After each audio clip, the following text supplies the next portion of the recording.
TVS পডকাস্টে আপনাদের স্বাগত জানাচ্ছি। আমি শাওন হাসনান। ভ্রাম্যমাণ আদালতের অভিযানে গতকাল মহিউদ্দিন নামে এক তরুণকে আটক করা হয়। পরে অবশ্য মুচলেখা দেওয়ার মাধ্যমে রাতেই তাকে ছেড়ে দিয়েছে পুলিশ। কিন্তু তাকে যেভাবে আটক করা হয় তাতে মোবাইল কোর্ট ম্যাজিস্ট্রেটের আচরণবিধি লঙ্ঘন ও পুলিশের নির্মম আচরণ প্রকাশ পায়। এই বিষয় নিয়ে কথা বলতে আমাদের সঙ্গে যোগ দিয়েছেন সুপ্রিম কোর্টের আইনজীবী ব্যারিস্টার মুস্তাকিম তানজির। জনাব মুস্তাকিম তানজির, আপনাকে স্বাগত জানাচ্ছি। অনেক ধন্যবাদ আমাকে আমন্ত্রণ জানানোর জন্য। গতকাল আপনি হয়তো ওই বিষয়টি খেয়াল করেছেন, বিশেষ করে মহিউদ্দিনকে যেভাবে আটক করা হলো সেটা আসলে আইন কি এসে সুযোগ আছে আইনে, বিদ্যমান আইনে যেভাবে একজন দেশের নাগরিককে গ্রেফতার করা, তাকে আসলে একটু টানা হেচড়া করা, এই বিষয়টা নিয়ে আপনার কাছে একটু জানতে চাচ্ছি। এই ক্ষেত্রে একটা জিনিস একটু ব্যাখ্যা করা দরকার। সেটা হচ্ছে যে প্রথমত বর্তমানে আমাদের যে আইনি কাঠামো, এটা হচ্ছে আজ থেকে প্রায় শতাধিক বছর আগে ব্রিটিশরা তৈরি করে দিয়ে গেছেন। ফলে এই কাঠামোর মধ্যে অনেক মারাত্মক রকম ঘাটতি রয়েছে যা বর্তমান যুগের সঙ্গে উপযোগী না। যেমন আমি আপনাকে খুব সংক্ষেপে ব্যাখ্যা করে বলছি যে পুলিশ যে আটক করলো, মারধর করলো, এই বিষয়গুলি আপনি দেখবেন এই ধরনের ঘটনা প্রায়ই ঘটে এবং পুলিশের বিরুদ্ধে কোনো ব্যবস্থা নেওয়া হয় না, এবং যেটা বলা হয় যে পুলিশকে ক্লোজ করা হয়েছে, বদলি করা হয়েছে ইত্যাদি বলা হয়। তো এর পেছনে একটা খুব গুরুত্বপূর্ণ কারণ আছে। এই নিয়মের পেছনে কেন পুলিশের বিরুদ্ধে ব্যবস্থা নেওয়া হয় না, সেটা হচ্ছে অতীতে অর্থাৎ ব্রিটিশ আমলে সেই সময় যদি পুলিশের বিরুদ্ধে ব্যবস্থা নেওয়ার সুযোগ করে দেওয়া হতো, সেক্ষেত্রে প্রায় প্রত্যেক অপরাধী পুলিশের বিরুদ্ধে অভিযোগ আনতেন এবং পুলিশ কাজ করতে পারতো না। এখনো পুলিশ সেই যুক্তিটাই দেখিয়ে থাকে।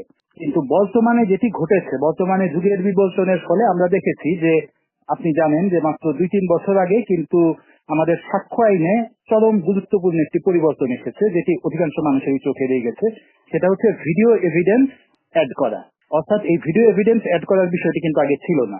এখন এই ভিডিও এভিডেন্সের ভিত্তিতে কিন্তু পুলিশের বিরুদ্ধে ব্যবস্থা নিলে অতীতের যে যুক্তি যে সকল অপরাধী তো পুলিশের বিরুদ্ধে মিথ্যা অভিযোগ আনবে ইত্যাদি, এই যুক্তিটি বলার কিন্তু সুযোগ নেই। অর্থাৎ বর্তমান যে কাঠামো এবং আইন সেটি কিন্তু সংস্কার করা খুব প্রয়োজন।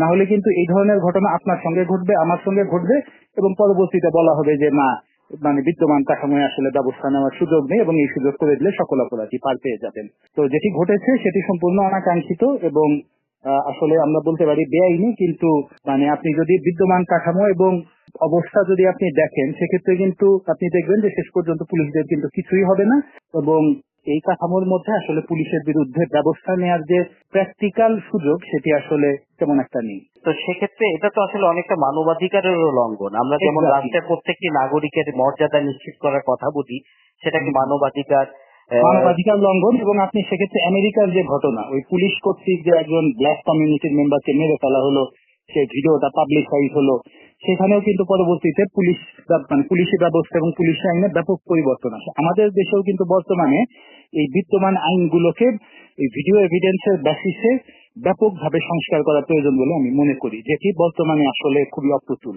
এমনি এগুলোতে সংস্কার করার সুযোগ তো রয়েছে আপনি বলছেন। তো আমি যদি আরেকটা বিষয় একটু জানতে চাই, এখন যিনি ভিকটিম হলেন তাকে হয়তো মুচলেখার মাধ্যমে পরে ছেড়ে দেওয়া হয়েছে, তিনি কি আইনানুগ কোনো ব্যবস্থা নিতে পারেন? তিনি আইনানুগ ব্যবস্থা আসলে ট্র্যাডিশনাল ধারায় আইনানুগ ব্যবস্থা নিতে গেলে আপনি দেখবেন যে ট্র্যাজেডি হবে যে ওনাকে কিন্তু মামলা করতে যেতে হবে পুলিশের থানাতে। আর সেটা না করে উনি যদি ম্যাজিস্ট্রেটের কাছে যান এবং মামলা দেন, সেক্ষেত্রে আসলে পুলিশ যেহেতু তাকে সেরকম কোনো জখম করেনি, এক্ষেত্রে কিন্তু আমরা এই ঘটনাটা যদি আপনার সাথে অন্য একজন মানুষ ঘটাতো, তাহলে আমরা কিন্তু 325 ধারা পেনাল করে, অর্থাৎ মৃদু হাতাহাতি, সেই মামলা আমরা দিতে পারতাম, বা রংফুল কনফাইনমেন্টের মামলা দিতে পারতাম। কিন্তু বাংলাদেশে দেখবেন যে গত বহু বছরে কিন্তু এরকম কোনো মামলার কোনো নজির নেই, কারণ পুলিশ ওই যেটা বললাম যে ডিফাক্ট ইমিউনিটি ভোগ করে। যে ঘটনাটি ঘটেছে সেখানে একজন মোবাইল কোর্টে ম্যাজিস্ট্রেটও তো ছিলেন। তো মোবাইল কোর্টে ম্যাজিস্ট্রেট ছিলেন, ফলে সেই কারণে এটি আইনি রূপ পেয়েছে। এবং এই ক্ষেত্রে আরেকটা কথা বলা খুবই প্রয়োজন। আপনি আরব বসন্তের ঘটনাটা আপনি জানেন, মোহাম্মদ বুয়াজিজির ঘটনাও কিন্তু 100% এই ঘটনাটাই ছিল, যে মোহাম্মদ বুয়াজিজি কিন্তু এরকম একটা টং দোকানে করে ফলমূল বিক্রি করতেন, সেই ফলের কার্টটা সিজ করা হয়েছিল, ওইটা উদ্ধার করতে না পেরে তিনি এক পর্যায়ে নিজের গায়ে আগুন দিয়ে আত্মহত্যা করেছিলেন। সেখান থেকেই কিন্তু আরব বসন্তের সূচনা হয়। এবং তারপরে কিন্তু পরবর্তীতে টিউনিশিয়ায় এই রিফর্ম গুলো আসে। সুতরাং আজকে যে ঘটনাটা গতকালকে ঘটেছে, এটা দেখতে খুব হয়তো তুচ্ছ ঘটনা, কিন্তু এই ঘটনা কিন্তু পরবর্তীতে এই জিনিসগুলো সংস্কার করা না হলে এই জিনিসগুলো অনেক খারাপ ঘটনার জন্ম দেবে। আমরা তো আসলে দেখছি যে 5ই আগস্টের পর যে একটা অভ্যুত্থান হলো, সেই অভ্যুত্থানেরও একটা স্পিরিট ছিল যে দেশের নাগরিকদের মর্যাদা নিশ্চিত করা এবং আসলে প্রত্যেকটা নাগরিক যেন রাষ্ট্রের সকল সুযোগ সুবিধা আইনি সুরক্ষা পায় সেই ব্যাপারগুলো নিশ্চিত করা। তো সেক্ষেত্রে আপনি কি বলবেন যে এ ধরনের ঘটনাগুলো যদি ঘটতে থাকে আমরা কি সেই লক্ষ্যে পৌঁছতে পারবো? জি না, অবশ্যই পারবো না। সেই জন্য মানে কয়েকটা দিন সেখানে কনসিডারেশনে নেওয়া উচিত ছিল। প্রথমত যেমন তার গাড়ি ফলমূল ভেঙে এগুলো রাস্তায় ফেলে দেওয়া হয়েছে, আমি যেটা যতদূর জানি, আমার যদি ভুল হয়ে না থাকে এই কাজটা উচিত হয়নি।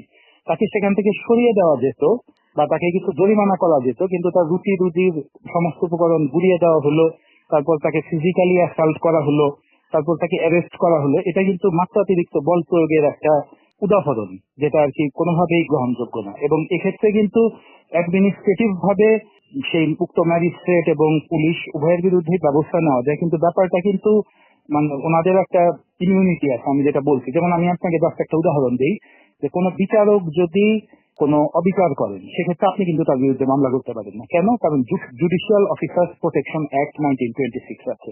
একইভাবে পুলিশ এবং ম্যাজিস্ট্রেটদেরও কিন্তু কিছু ইমিউনিটি আছে। এই ইমিউনিটি গুলোকে মানে সংস্কার না করলে এবং এই ভিডিও এভিডেন্সের ওয়েট না বাড়ালে এই জিনিসগুলো আসলে ক্রমাগতই ঘটতে থাকবে এবং এটা আসলে আমাদের যে নিপীড়নমূলক যে রাষ্ট্র আমরা দেখেছি সেটার আসলে কোনো পরিবর্তন আসবে না। তো আপনার কথা আসলে অনেক বিষয় আমরা পরিষ্কার হলাম। তো আপনি বলছেন যেটা আসলে যে আইনের একটি সংস্কার প্রয়োজন, আমরা আশা করছি সে সংস্কার খুব শিগগিরই হবে এবং এবং নাগরিক পুলিশের ক্যাম্প লাগানো থেকে শুরু করে এরকম বেশ কিছু ইনভেন্টিভ স্টেপ নেওয়া যায়। এবং আমাদের সুপ্রিম কোর্ট, আপিলেট ডিভিশন, তারাও কিন্তু রায় বিভিন্ন জিনিস বলেছিলেন, সেই জিনিসগুলো কিন্তু বাস্তবায়ন হয়নি এবং এগুলো কিন্তু অনেকেই জানেন, এমনকি গভর্নমেন্ট অফিসিয়ালরাও জানে না। অর্থাৎ একজন আটক করার পর তার আত্মীয় স্বজনকে ফোন করে জানানো এবং তাকে দেখা করার সুযোগ দেওয়া, তারপর আত্মীয় স্বজনের উপস্থিতিতে তাকে জিজ্ঞাসাবাদ করে, এই জিনিসগুলো কিন্তু আপিল বিভাগের রায় আছে। কিন্তু এই জিনিসগুলো এগুলো আসলে আবারও তুলে আনা দরকার এবং এগুলো প্রয়োগ করা এবং এর জন্য নতুন আইন করা দরকার। কারণ এই কেস ল গুলো যেহেতু জানে না কেউ, এগুলো আসলে কোনো অ্যাপ্লিকেশন নেই। এই জন্যই সংস্কার খুবই জরুরি। জি, আপনাকে অসংখ্য ধন্যবাদ আমাদেরকে সময় দেওয়ার জন্য। জি, আপনাদেরও ধন্যবাদ।